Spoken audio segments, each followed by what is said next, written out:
Good morning.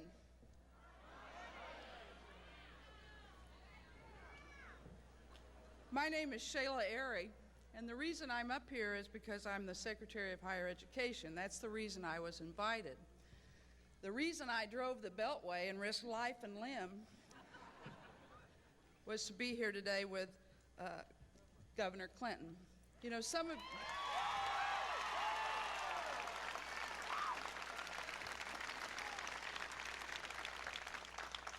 some of you know, I came here from Missouri a few years ago, and before that, my home state of Oklahoma. So I've had one person. They usually don't even know where that is.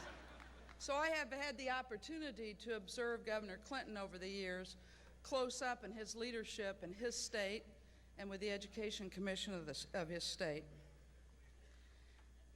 Back in that part of the country, we have a saying that the proof is in the pudding. And so every time there's election, every politician I know is for education, absolutely for education.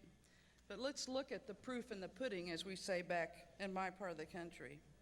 If one looks at President Bush's pudding, it might seem to be gruel.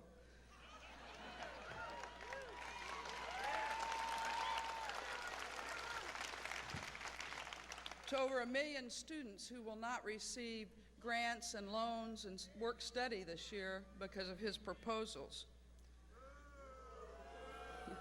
But if you look at Governor Clinton, the pudding is impressive.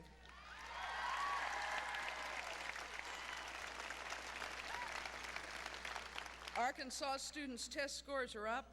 More students graduate from high school. More students go on to college in Arkansas than ever before.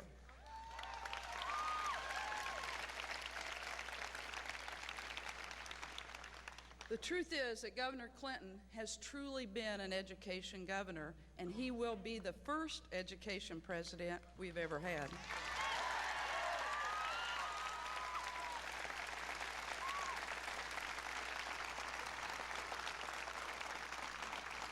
It's my pleasure to welcome Governor Clinton to Maryland, where we have some of the finest colleges and universities in the world, and you're now absolutely one of the finest community colleges in the nation.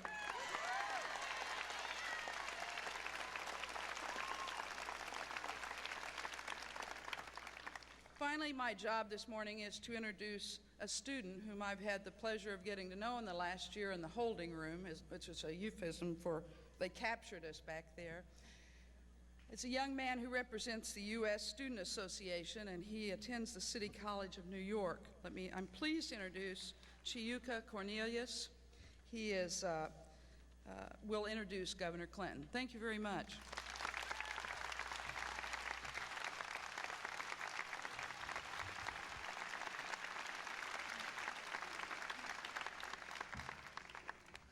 Good morning, everyone.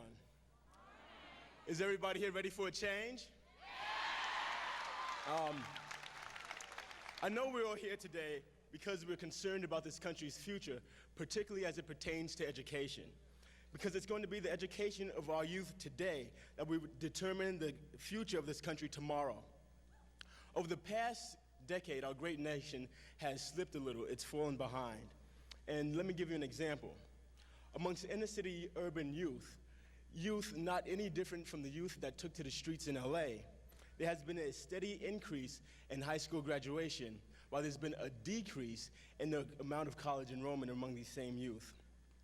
And that needs to change. One could only think that if there had been a parallel increase in the amount of college enrollment, there would be a decrease in urban rebellion in America.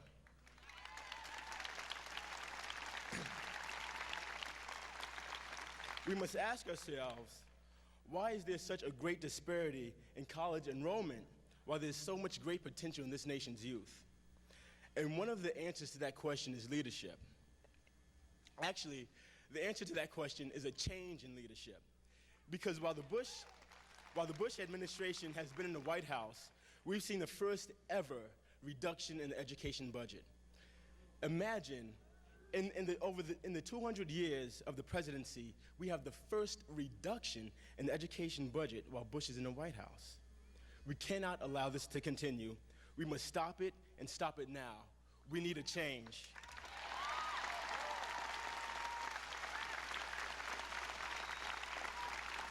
As someone who struggles around obtaining funding for education for everyone, it hurts to see a president who mortgages this country's future by cutting funding to education in the face of rising tuition increases across the country. It hurts to see a president who's afraid to tax those who can afford it in order to secure an education, in order to secure a future for this country by making education a right. In the past 3 years, funding for the Perkins Loan Program has been cut by 1/3, and college work-study has been cut by 11%. Now, 11% may not sound like a lot to you, but I know at City College campus, where I come from, this year there will be no college work-study program.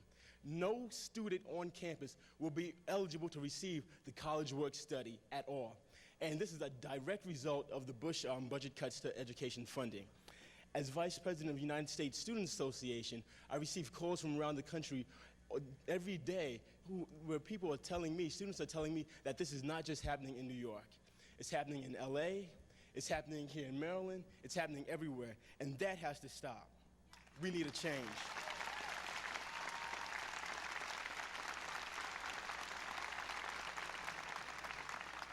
We need more scholarships, not less. We need to restore the loan grant balance and not mortgage our future. We need change, and we need it now. And at this point, I'm not going to take up any more of your time, and I'm going to give you the person who you came here for. The man you want if you want change. It's my pleasure and honor to introduce Arkansas Governor Bill Clinton. Thank you.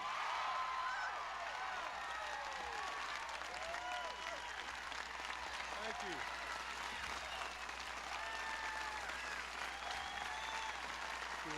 Thank you. Thank you very much.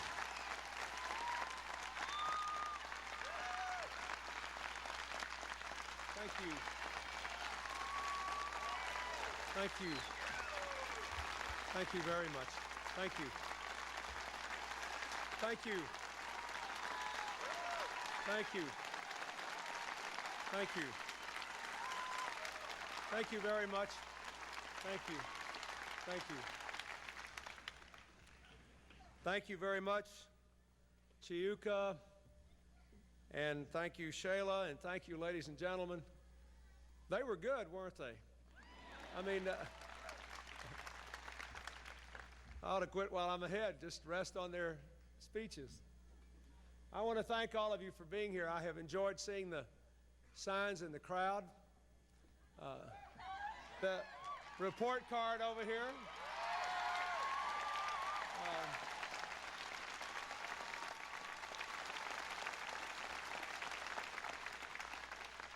I like the no more status quo, NOEQUOE back there.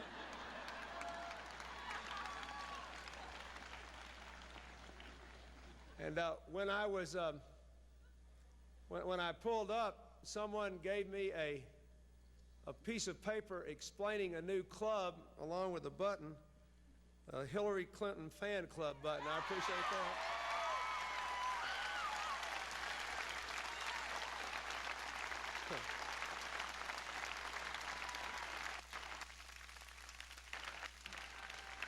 You know, for the first 2 nights of that Republican convention in Houston, I thought they were running against her instead of me.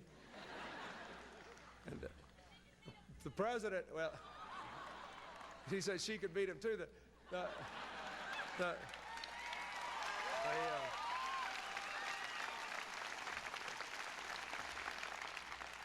What I was going to say is that Mr. Bush might well file for First Lady if he wants to run for that job, but based on my personal experience of about 2 decades, he'd have a much better chance of winning an argument with me than with her. I want to thank all of you for being here today.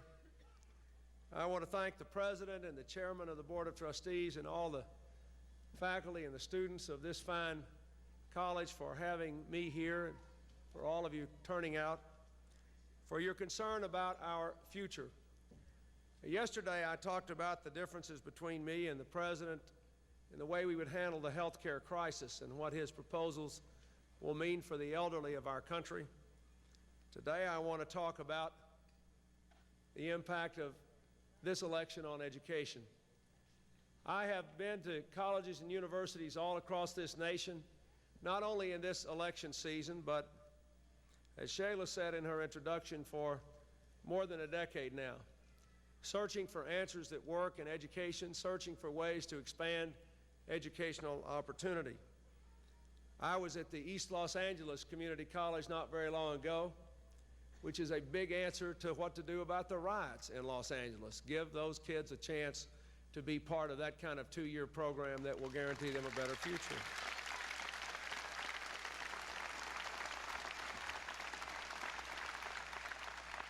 And there I found young people, mostly Hispanic, some African American, some white, some Asian American, people you didn't read about after the riots, people who didn't riot, people who didn't burn, people who didn't loot, instead going to overcrowded makeshift classrooms, bursting at the seams, dealing with all the cutbacks in student aid and programming and classes that all of you are experiencing here, struggling to make the American dream real for themselves, struggling to rebuild their communities. The President has said many times that there is a fundamental difference between us in this election, and he is certainly right about that, especially on the issue of education.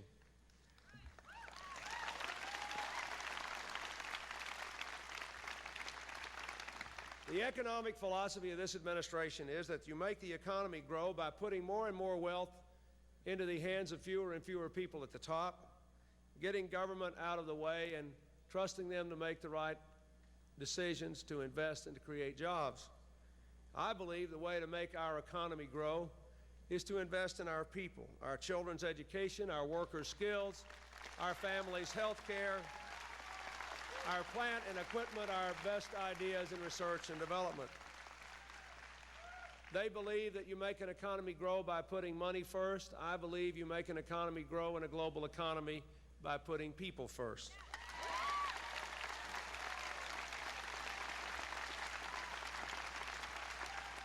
You can chart the differences between us by seeing who's won and who's lost, who's been helped and who's gotten hurt, while this crowd has won our government over the last 12 years.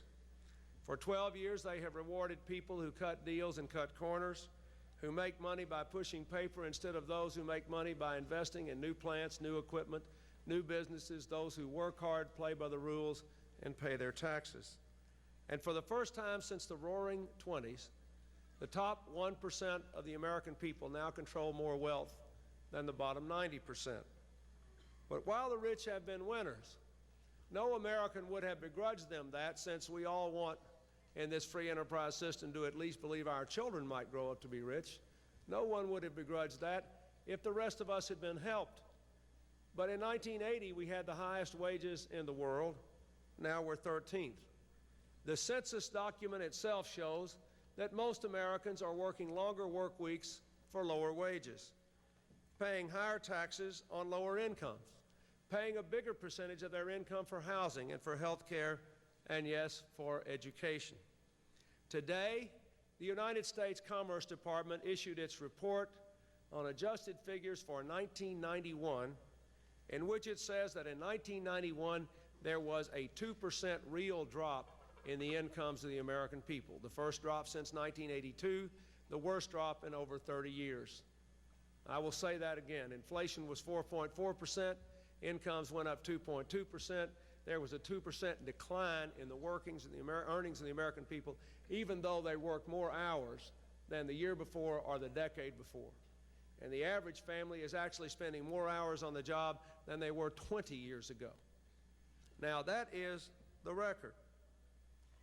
I'm proud of the fact that my state, which has been at the bottom of America's per capita income for 150 years, ranked 4th in income growth in 1991 and 1st in job growth over the last year.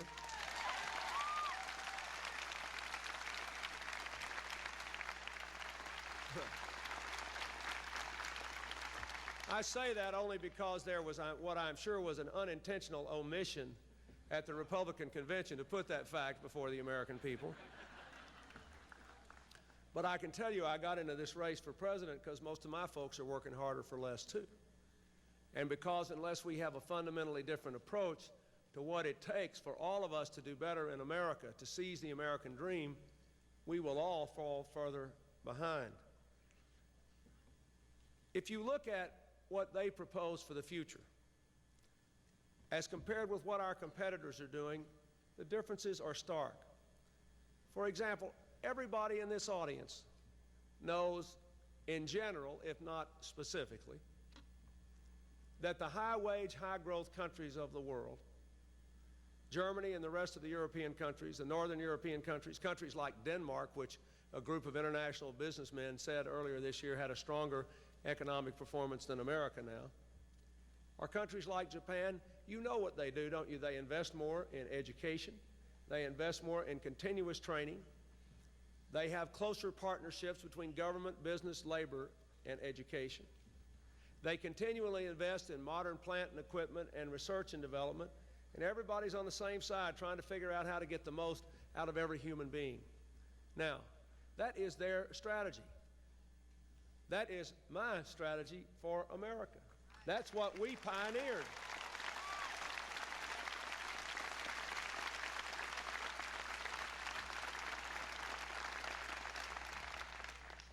If you contrast that with what we've been promised for the next 4 years, going back to the Houston Convention, what did they say? They said, give us 4 more years, and on top of this $400 billion deficit, we'll give you another across-the-board tax cut, heavily weighted to the wealthy, a short-term capital gains tax cut for the rich, which makes no distinction between investment and buying racehorses and vacation homes.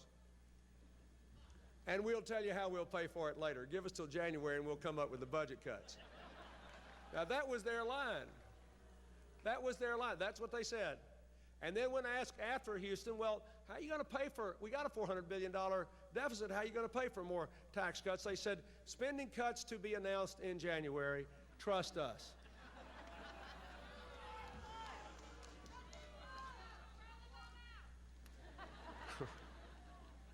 Now, this is an administration that wants you to trust them about spending cuts with your future, that recently cared so much about protecting the wealthy that they asked the IRS to ease up on auditing the wealthy and spend more time auditing the middle class.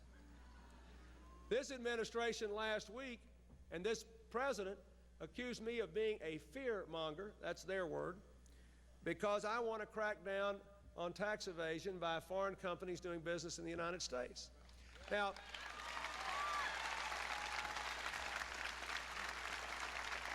let me tell you, this is not foreign bashing. I have actively sought foreign investment in my state. I welcome it as a way of integrating America into the global economy and providing jobs for Americans. And after all, that's where a lot of the money is today, thanks to the policies of the last 12 years. But here's what I ask for. You put yourself in my position. You got a $400 billion deficit. You have to figure out how to do that and deal with that and increase investment at the same time. And here are the facts. In the last 10 years, foreign corporations doing business in America have had their incomes go up 65% and their tax payments go down by 15%. Now, if your income goes up by 65%, will your tax payments go down by 15%? If you work for an American company, a small business here in Maryland, if your income goes up by 65%, will your tax liability go down for 15%? No. So just because you can't engage in some financial legerdemain and park some of your money somewhere else, I think that everybody who does business here and makes money here and makes a good profit here ought to be taxed on a fair basis. I don't think that's fear-mongering.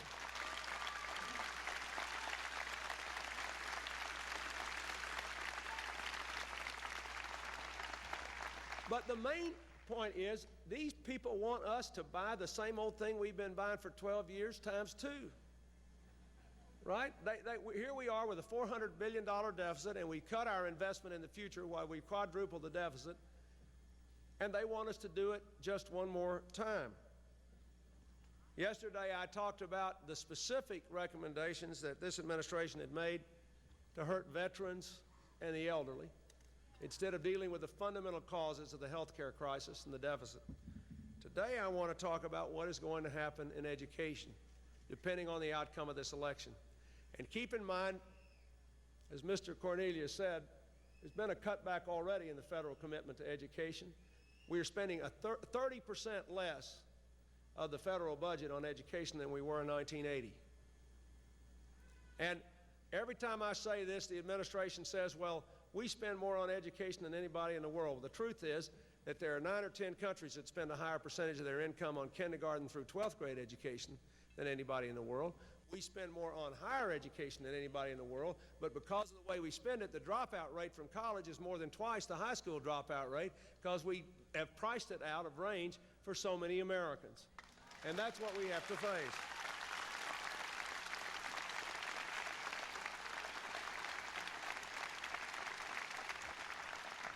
Look at the record of this administration in higher education.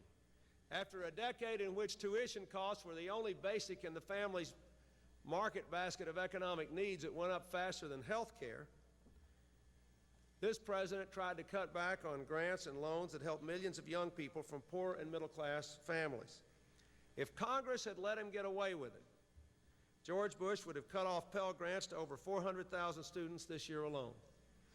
He tried to change the law so that if you make $10,000 a year, you're too rich for a college grant from the federal government, even though if you make $300,000, you still need a short-term capital gains cut. He proposed to cut over 400,000 people off the Pell Grant program. His '93 budget cut college aid $79 million, and he vetoed a bill which would let people deduct the interest that they pay on their student loans from their tax burden and let them use their IRA savings for college costs. The bill also, by the way, would have given new incentives for manufacturers to adopt new investments in plant and equipment, given a boost to small business, given a boost to research and development in a country that doesn't do enough of it. Why did he veto the bill? Because it paid for all those investments by asking the wealthiest 2% of Americans to pay slightly more and giving middle-class families with kids a little tax break. And so the bill was vetoed. In his mid-session budget review, which he embraced eagerly just a few days ago, George Bush recommended that many of the over 3 million students who receive federal loans pay over $2,000 more in interest on their college loans than they're paying under present law, starting to pile up interest on those loans before they even get their college diploma. And again, all this is before they figure out how to pay for their across-the-board tax cut targeted to the wealthy. As Senator Mikulski and Senator Sarbanes are down here nodding, they know where that money's coming from. It's coming right out of your hide if you do it.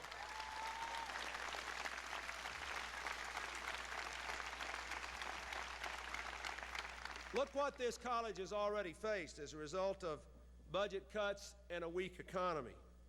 You know firsthand that as federal money to the states has dried up and as states have had less money because of the weakened economy, because we have no national economic strategy, budgets have been stretched thinner and thinner.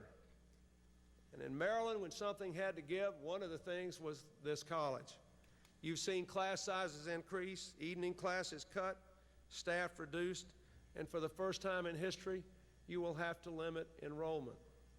Now, let me tell you how important that is, not just for those of you who would be affected, but for the rest of us Americans. All of you know that we have a shorter school year in public schools than any country except Belgium, any advanced country. All other nations go to school longer. So, not surprisingly, as the census document proves, the only American workers, younger workers, who are really competitive in terms of global economy and who get good wages are those who not only graduate from high school, but get at least 2 years of further training. The census proves that if you get 2 years of further training, you're likely to get a job with an income that goes up, and if you don't, you're likely to get a job with an income that goes down. So all of America's economic future, our total productivity growth, our ability to generate wealth, our ability to support one another, depends on now in this global economy, our capacity to offer 100% of our high school graduates and our older workers coming back the opportunity to come to a place like this, and we're cutting it off. And it's a mistake.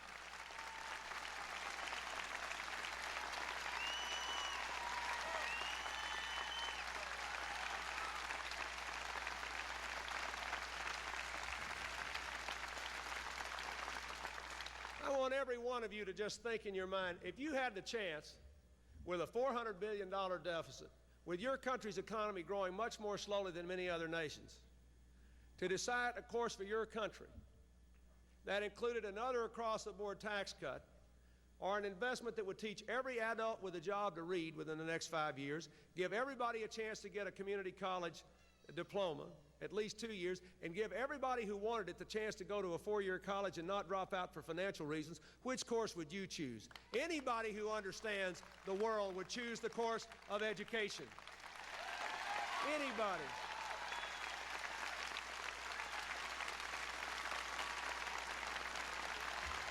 Anybody.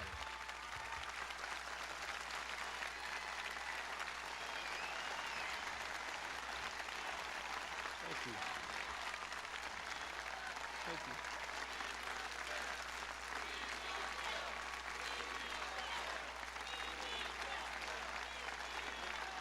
Thank you. Ladies and gentlemen, as Shayla indicated in her introduction, if we were really to talk about everything I think ought to be done in education, we'd be here until tomorrow at this time, and I won't do that to you. Let me talk about two things that could affect this college and every school in America, and most importantly, the people of this country. I have recommended a number of educational advances, starting with full funding for Head Start and going into new technologies and opportunities in our public schools. But I want to talk about what we should do for those who are out of high school. And I want to just ask you to focus on 2 or 3 things. Number one, we ought to set up a system where the federal government goes into partnership with the states and the private sector, both business and labor, in which everybody who graduates from high school who does not want to go to a 4-year college at least has access to 2 years of further education and training, either in a community college, in a vocational program, or on the job. And we should share the cost.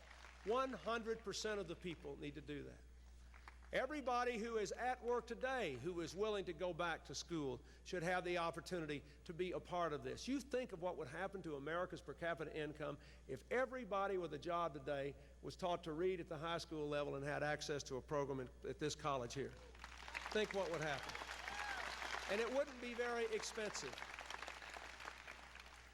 Number two, I have proposed a program that the President has criticized roundly, although I don't think they understand it, which I saw, by the way, I saw a special on one of the television networks last night when I got to Baltimore to my hotel room, talking about the need to constantly retrain the workforce and the fact that American workers spend about 2% of their time in retraining as compared with 10% for the Germans and the Japanese. Now, here's my proposal, a modest one compared to what our competitors are doing. The average American company spends 1 to 1.5% of payroll on retraining. But in America, most of that money, 70% to be exact, is concentrated on the top 10% of the workforce in any company. In our competing countries, what they do is to push that money down to the frontline workers because they know that's where the money's made, to productivity improvements at the front line. So my proposal is take the money you're spending anyway and spread it across your workforce, and we will help you by making sure you've got access to good training programs, good community colleges, making the linkages that we need. But if you don't want to do that, you can pay that amount of your payroll into a trust fund so that when your workers are unemployed, we can retrain them. Now, that is...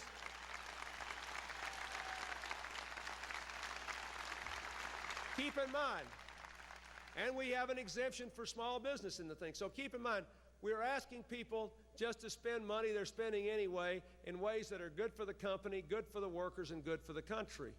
We may not raise a penny out of this. Nothing would make me happier than if we did not collect 1 red cent because everybody retrained their own workers, making their own partnerships, supervising their own changes. That's what ought to be done, but it's a good idea, and it ought to be done in this country. The final thing I recommend is just simply using the federal government to create a trust fund that would remove any barrier, financial barrier, to people going to school and staying in school. I want to see us continue to increase our scholarship programs and our work-study programs, but I want to change the student loan program. It does not work. It costs too much money. It is too burdensome. It helps too few people. It costs you $4 billion a year now as taxpayers, $1 billion in bank transaction fees, and $3 billion in busted loans, mostly from people who borrow the money to go to these makeshift operations that aren't training them to do things they can get a job doing, and everybody's picking up the tab. So here's our idea, the campaign's idea that I've been nurturing this for years now. It's one of the things that I talked about on the day I announced. I want to take the best of two of the greatest things we ever did, the GI Bill after World War II and the Peace Corps under Kennedy, and create a national trust fund. A national trust fund out of which any American without regard to income could borrow the money to finance an education at either a 2-year or a 4-year school. And then pay it back in one of two ways, either after you go to work as a limited percentage of your income. So you would never be discouraged from taking a job as a teacher, for example, just because of the size of your loan, because what you'd pay back would be limited to a percentage of your income. Or, even better, if you borrowed the maximum amount for every 2 years, you could do 1 year of work at a reduced pay, or for 4 years of loan at the maximum amount, 2 years of work at reduced pay here at home, rebuilding America, being teachers or police officers, work in housing programs, work with elderly people, work with children. You think about it.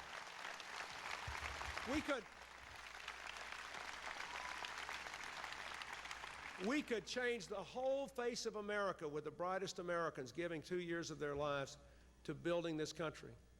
We need more police officers on the street. You want to know one reason why the crime rate's going up is there are now 3 crimes for every policeman. There used to be 3 policemen for every crime 30 years ago. Go back to community policing, put people on the streets, walking the streets, you'll lower the crime rate. And by the way, don't take my word for that. Look what happened in Houston, where they hired the equivalent of 655 more police officers, 15% drop in the crime rate. They went to community policing in New York City. First time in 36 years they had a drop in the crime rate, even while the national rate's going up. If you do that, you can prevent crime if you do that, but we don't have it. The cities can't afford it. I say we help them in this way. Same thing is true with children. There are clear studies demonstrating that if you get down to really small classes for disadvantaged kids in the early grades, their learning curve will improve not only in the early grades, but forever. But the schools can't afford it. Put the teachers in the schools. Educate America and put the teachers in the schools.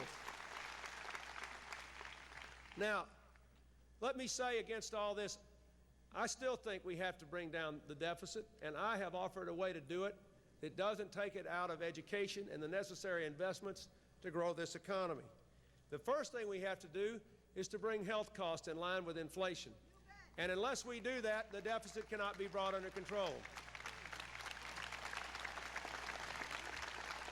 But the way to do it is not simply to cut off benefits to the elderly under Medicare or reduce the payments to hospitals and doctors below the cost, because then those costs just get passed on to all of you who have private insurance, and your premiums go up.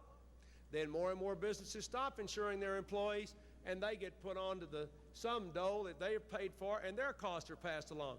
What we have to do is to look at the areas in which American health care is totally out of line with any other advanced countries in the world. Insurance, paperwork, regulation, regular drugs, fee-for-service no matter what, and the absence of primary and preventive health care in the inner cities and in rural America. If we dealt with those things, we could bring health costs in line with inflation. The second thing we ought to do The second thing we ought to do is to recognize that while the middle class in this country had their incomes go down and their taxes go up in the 1980s, the richest 2% of Americans had their incomes go up and their taxes go down, so that if 1980 tax rates were in effect, they would be paying $76 billion more a year. Now, what I have recommended is not that kind of tax increase. I want to leave the tax rates lower than they were in 1980, but I do think the upper 2% should pay their fair share, should make a better contribution to meeting our deficit needs. I think we can improve the productivity of the federal government. We have a turnover of 600,000 a year.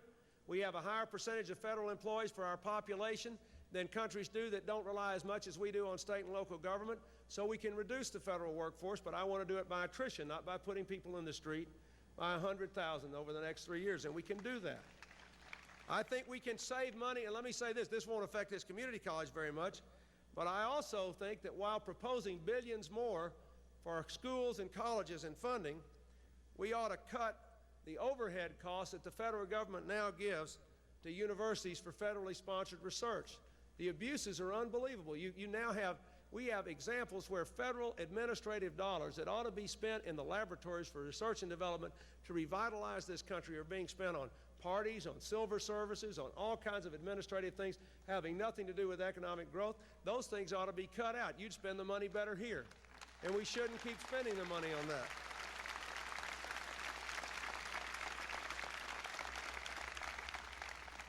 And let me say one final thing. I want to set a good example. I've called for cutting the White House staff by 25%, and my opponent, who talks about how frugal he is, you need to know this, between 1990 and 1991, when they were cutting everything else, like education, they increased the budget of the White House staff, get this, by 23% in 1 year, 10 times the amount of revenue growth. But they want you to believe that they're really tightening the belt up there. So I say to you, there are things we can do to bring this deficit down. And don't let anybody kid you, it is a major issue. When George Bush gave his speech in Houston and said, "I'll give you one more tax break," the stock market fell and the American dollar fell against the German mark. Even the conservatives of the world knew it was a nutty idea. Everybody knew it was wrong. But what I want to say to you is, in the 9 weeks that remain in this election, we have to decide what we believe about our country. Do we want to stay with trickle-down economics for 4 more years, or do we believe,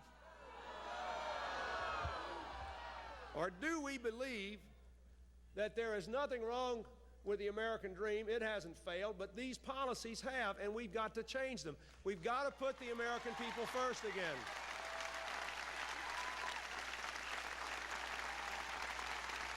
I very much want this election to be about the education of our children and our adults. I wake up every day thinking about things that I don't think cross this administration's mind except at election time. And one of the things I think about is that the average 18-year-old will have to change the nature of work 8 times in a lifetime. That most of our workers in the 21st century will be people who come from backgrounds, both racial and socioeconomic backgrounds, that we used to call disadvantaged. That I believe all people can learn. And I don't think there's anything wrong with this country of ours, except we're undereducated, underorganized, underinvested, and underled. Thank you very much.